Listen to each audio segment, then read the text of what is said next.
மனுஷங்கிட்ட கேட்டால் யாருக்காச்சும் தெரியுமா? ஒன்றும் தெரியாது. இறைவன்கிட்ட கேட்டால் தான் இதுக்குண்டான விஷயங்கள் தெரியும். அந்த விஷயங்களை சித்தர்கள் சொல்லக்கூடிய இடம் ஒரே ஒரு இடம் எங்கே இருக்குன்னா வண்டானத்தில் தான் இருக்குது. உலகத்திலேயும் கடவுளை கூட்டு பேசக்கூடிய இடம் எங்கே இருக்குன்னா வண்டானத்தில் இருக்குது. ஏன் அந்த இடத்துக்கு மட்டும் அவளை ஆற்றல் கொடுத்துருக்காங்க? ஏன் கடவுளை மனுஷங்க ரூபத்தில் அழைச்சி கூப்பிட்றதுக்கு ஒரு ஆற்றலை கொடுத்துருக்காங்கன்னா, அது யுகம் மாற்ற தலம். இப்போ நடக்கக்கூடிய யுகம் என்ன யுகம்னு உங்களுக்கு தெரியும். இந்த யுகத்தை மாற்றதுக்கு இறை ஆற்றல்கள்லாம் முடிவெடுத்து உட்கார்ந்த இடம் அந்த இடம். அப்போ எப்படி அதுக்கு நம்பணும்ல அப்படின்னா, நம்ப வைக்கிறதுக்கு தான் இப்படி சச்சங்க நிகழ்வுகள் கிராமங்கள் தோறும் போடுதும். அவங்க எல்லா விஷயங்களையும் சொல்லி யுகத்தை மாற்றணும். ஒருத்தனை மாற்றினா ஒரு வீடு மாறிடும். ஒரு வீட்டை மாற்றினான்னா ஒரு ஊரை மாற்றிடுவாங்க. ஒரு ஊரை மாற்றினா ஒரு பகுதி மாறிடும். ஒரு பகுதி மாறினா அந்த வட்டம் மாவட்டம்னு சொல்லுதீங்களா, பிரித்து வச்சுட்டாங்களா, கொஞ்சம் கொஞ்சமாக அந்த ஆற்றல்கள் பரவும். இப்போ அந்த இறைவன் தன்னை வெளிப்படுத்தின இடம், தான் அவதாரம் எடுத்த இடம். அதனால் அங்கே சித்தர்கள் தேவர்களையெல்லாம் சாட்சி கூட்டு பேச முடியுது, பேச வைக்க முடியுது. மனுஷங்க ரூபத்தில் சித்தர்களையும் தேவர்களையும் அழைத்து பேசக்கூடிய வல்லமை யாருக்கும், எந்த சித்தருக்கோ மகான்களுக்கோ யோகிகளுக்கோ ஞானிகளுக்கோ இதுவரைக்கும் அவதாரம் எடுத்த அவதாரங்களுக்கு கூட கொடுக்கப்படலைன்னு சொல்லப்படுது. அவதாரங்கள் நாராயணன் எத்தனை அவதாரம் எடுத்தாருன்னு உங்களுக்கு தெரியும்ல. அந்த அவதாரங்கள் கையில் கூட இந்த ஆற்றல்கள் கிடையாது. யோகிகள் மகான்கள் ஞானிகள்னு சொல்லக்கூடிய இதுவரைக்கும் அவதரித்த மகான்களுக்கும் இந்த நிலையை அங்கேயும் சொல்லப்படலை. இப்படி எல்லாரையும் தாண்டி எல்லா விஷயங்களையும் தாண்டி அந்த அந்த அந்த எல்லைக்கு கொடுக்கப்பட்டிருக்கு இந்த ஆற்றல். ஏன்னா இதுதான் உயர்வான விஷயம். இது எளிமையாக இப்போ நாங்கள் பேச வரோம்னா உங்களை எந்த விதமான ஆடம்பர நிலைகளும் இல்லாமல் உங்களாக உட்காந்து முதல்ல கருத்தை பகிர வந்திருக்கோம்.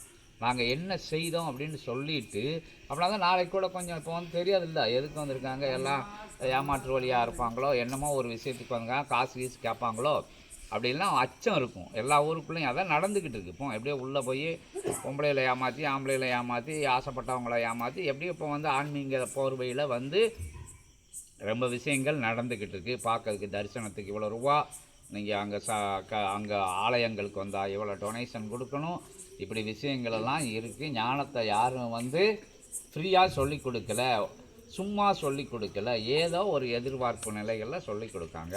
அப்போ அங்கே எதுவுமே கிடையாது. அங்கே உங்களுக்கு எந்த விதமான எதிர்பார்ப்பு நிலைகளும் இருக்காது, கட்டண விஷயங்களும் இருக்காது, தட்சண விஷயங்களையும் நீங்கள் கொடுக்க வேண்டாம். அப்போ ஏன் இப்படியெல்லாம் செய்தீங்கன்னா கெட்டு போச்சு. அதாவது அப்போ கொஞ்சம் எளிமையாக சொல்லிடுறோம்.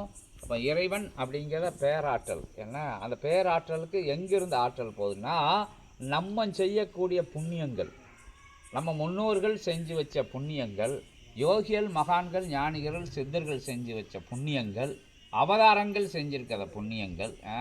எத்தனை அவதாரங்கள்லாம் இப்போ முருகப்பெருமான் புண்ணியம் செய்ய சொல்கிறாரு, மகாவிஷ்ணு புண்ணியங்கள் செய்ய சொல்கிறாரு. எல்லா விஷயங்களும் என்ன நடக்குது? ஏழுமலையில் போய் உண்டியில் போகுது, அந்த துண்டை எடுத்து வெங்கடாசலபதியாக சாப்பிடுதாரு? கிடையாது. திருச்செந்தூரில் உண்டியில் துட்டு போடுறதை எடுத்து அவங்க சாப்பிடுதாங்களா? கிடையாது. அங்கே செண்பகவல்லி அம்மன் கோயிலில் போடுறது எங்கே அம்பாலாம் எடுத்து சாப்பிடுது? கிடையாது. அப்போ அதெல்லாம் எதுக்கு ஆலயங்களை முன்னோர்கள் எழுப்பி வச்சாங்கன்னா எல்லாரும் சேர்ந்து ஒரு சேமித்து அந்த இடத்துல போய் நல்ல விஷயங்கள் செய்யறதுக்கு. யார் கஷ்டப்படுதா, யார் வீடு இல்லாமல் இருக்கா, யார் நிலம் இல்லாமல், இப்போ கோயில்கள்லாம் நிலம் கொடுத்தாங்க. என்ன கஷ்டப்படுறவங்களுக்கு ஆடு மாடுகள்லாம் வாங்கி கொடுத்தாங்க. மொத்தமாக எல்லாரும் போய் அந்த இடத்துல இருந்து நல்ல விஷயங்களை பகிர்ந்து வசதியானவங்களும் எல்லாருமே சேர்ந்து நல்லா கொடுக்கணும். தர்ம சிந்தனை உள்ளவங்கள்லாம் ஆலயத்தில் போய் போட்டு அதன் மூலமாக நற்காரியங்கள் நடந்தது. இன்றைக்கி பல வரலாறுகள்லாம் எடுத்து பாருங்கள், அந்த விஷயங்கள்லாம் நிகழ்ந்துருக்கு. அது மாதிரி ஒவ்வொரு விஷயங்களும் ஒவ்வொரு காரியங்களுக்காக ஏற்படுத்தப்பட்ட விஷயங்கள். இப்போ யுகத்தில் அதெல்லாம் மாறிக்கிடுச்சு. ஆலயங்களில் உள்ள விஷயங்கள் இது வேறு அரசியலுக்குள்ளே நம்ம போக வரலை. நல்ல விஷயங்கள் நடக்கிறது கம்மியாயிருச்சு. அதை எடுத்து ஏதோ ஒரு செலவுக்கு என்னமோ ஒரு நிலைக்கு பகிர்ந்துடுறாங்க. அந்த விஷயத்துக்குள்ளே மத அடிப்படையிலே அதிலே நம்ம பேச வரல. மனித நேய, மனித தத்துவ, மனித வாழ்வியல் நெறிய முறையை வாழக்கூடிய தன்மையை எப்படி வாழணும் பிரபஞ்சத்தோடு அப்படிங்கிற விஷயத்தான் நம்ம எடுத்து பேச வந்திருக்கோம். வேறு எதுக்குள்ளேயும் பேச வரல, ஓட்டு கேட்க வரலை, எங்களை மாதிரி காவி உடை போட சொல்லலை, குடும்பத்தை விட்டு வர சொல்லலை.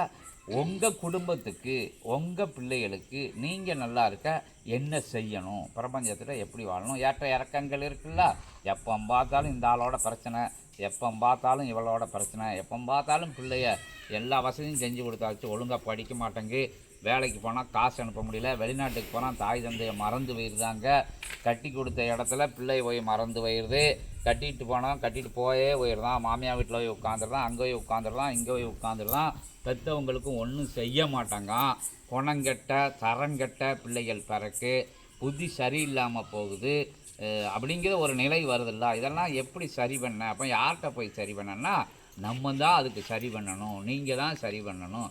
ஏன் ஏற்ற இறக்கங்கள்லாம் வருது? எல்லாமே நம்ம செஞ்ச விஷயங்கள்லாம், கடவுளுக்கும் இதுக்கும் சம்மந்தம் இல்லை அப்படிங்கிற விஷயத்த சொல்கிறதுக்காண்டி வந்திருக்கு. அப்போ பிரபஞ்சம் செஞ்ச புண்ணியங்கள், நம்ம எல்லோரும் செஞ்ச புண்ணியங்கள், பஞ்சபூதங்களை நம்ம இறைவன் வணங்குதோம். இறைவன் வணங்கலை, இறைவனுக்குள்ளேருந்து அவதாரங்கள் வருது. மகாவிஷ்ணு வாராரு, முருகப்பெருமான் வாராரு, எத்தனையோ சிவ அவதாரங்கள் வருது. எல்லா அவதாரங்களும் பஞ்சபூதங்களில் இருந்து சிவத்துக்குள்ளே இருந்து வருது.